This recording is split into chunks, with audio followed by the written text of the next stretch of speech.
भाभी, ऊपर की टैंकी में पानी नहीं चढ़ रहा। सब नहाने के लिए इंतजार कर रहे हैं। तारा ने धीरे से कान में आके कहा तो निधि ने अपनी आंसुओं से तर आंखें ऊपर उठाई। मेरे मोबाइल में पानी वाले के नाम से नंबर सेव है, उसे फोन करके बुला लो, निधि ने जवाब दिया। तारा ने निधि का मोबाइल ले जाकर अपने छोटे भाई विशाल को दिया और विशाल ने पानी वाले को बुलाकर मोटर चालू करवाई। मिस्त्री 200 रुपये मांग रहा है, विशाल ने निधि से आकर कहा तो अब निधि को उठना ही पड़ा। वह अलमारी में रखे पर्स में से रुपये निकाल कर लाई और विशाल को थमा दिया। महिलाओं के बीच आकर बैठते ही उसकी रुलाई एक बार फिर फूट पड़ी। अभी 3 दिन ही तो हुए थे पति करण को अंतिम सांस लिए। 10 दिनों की हॉस्पिटल की भागदौड़ और डॉक्टरों के चक्करों के बाद भी वह अपने पति की सांसें लौटा लाने में कामयाब नहीं हो पाई थी। इस बीच परिवार के किसी सदस्य ने एक बार भी आकर उससे ये नहीं पूछा कि उसे किसी प्रकार की कोई जरूरत तो नहीं है। पता नहीं सबने करण की बीमारी को गंभीरता से नहीं लिया या निधि की आत्मनिर्भरता को अधिक गंभीरता से लिया। अरे निधि अकेले ही सब संभाल लेगी, आत्मनिर्भर है, वह जानती है कि कौन सा काम कैसे करना है। सबकी सोच यही थी और शादी के बाद से आज तक वह सब संभाल भी रही थी। लेकिन यही आत्मनिर्भरता उसके लिए अभिशाप बन गई। बेटे की बीमारी की खबर सुनकर सास आई तो थी उसकी मदद करने के लिए, लेकिन उसके आने से भी उसका काम आसान होने के बजाय बड़ा ही था। सास भी हर बात के लिए उसी पर निर्भर हो गई थी। यहाँ तक कि सब्जी राशन तक के फैसले भी निधि खुद ही लेने पड़ रहे थे। फिर अचानक करण का ये साथ छोड़ जाना, बेचारी निधि तो पति की मृत्यु पर खुलकर रो भी नहीं पा रही थी। क्या करती? जैसे ही कोई नई समस्या आती सब निधि का मुंह ताकने लग जाते और फिर उसे अपने आंसुओं को भीतर समेटकर उन समस्या का हल निकालने में जुटना पड़ता। आत्मनिर्भर जो ठहरी, ससुराल का भरा पूरा परिवार छोड़कर जब निधि करण के साथ उसकी पोस्टिंग पर आई तो एकल परिवार की जिम्मेदारियां से घबरा गई थी। करण तो सुबह का गया देर शाम तक घर लौटता था और उस पर भी अक्सर टूर पर ही रहता था। ऐसे में बिजली पानी के बिल भरवाने से लेकर बैंक बीमे आदि के काम भी अटकने लगे और बराबर पेनल्टी लगने लगी। तो करण ने उसे आत्मनिर्भर बनाने की दिशा में पहल करनी शुरू कर दी। धीरे धीरे सारी जिम्मेदारियां निधि अपने ऊपर लेती गई और करण चिंतामुक्त होकर अपनी नौकरी करने लगा। अपने हिस्से का हर काम उसे सिखाता।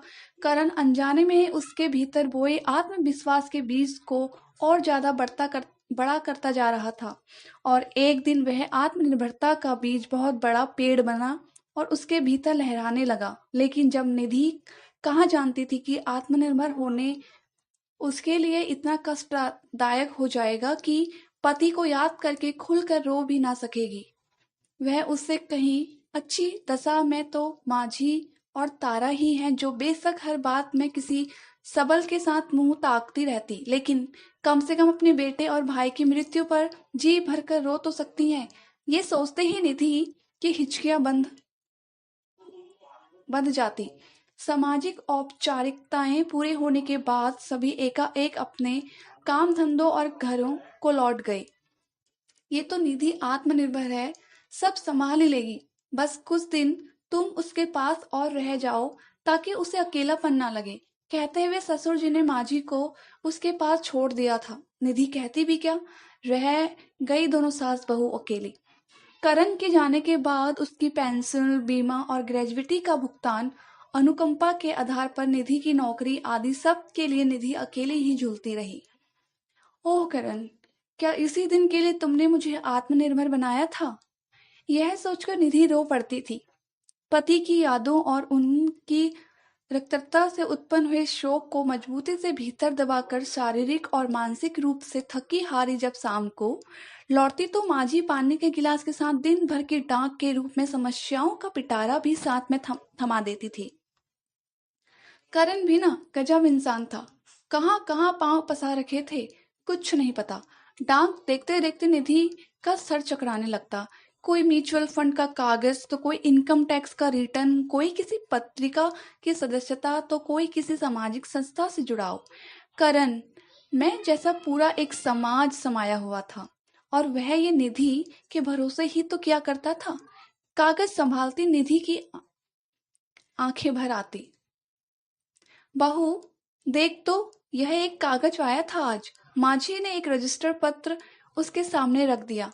देखा तो करण के नाम इनकम टैक्स विभाग का नोटिस था। उसके खाते में 20,000 रुपए का टैक्स बकाया था।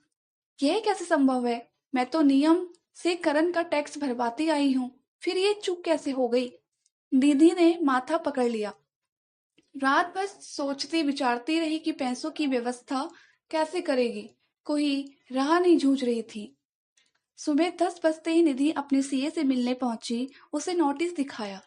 कहीं किसी अमाउंट की पोस्टिंग में गड़बड़ी है? फिक्र की कोई बात नहीं है, मैं ठीक कर देता हूँ।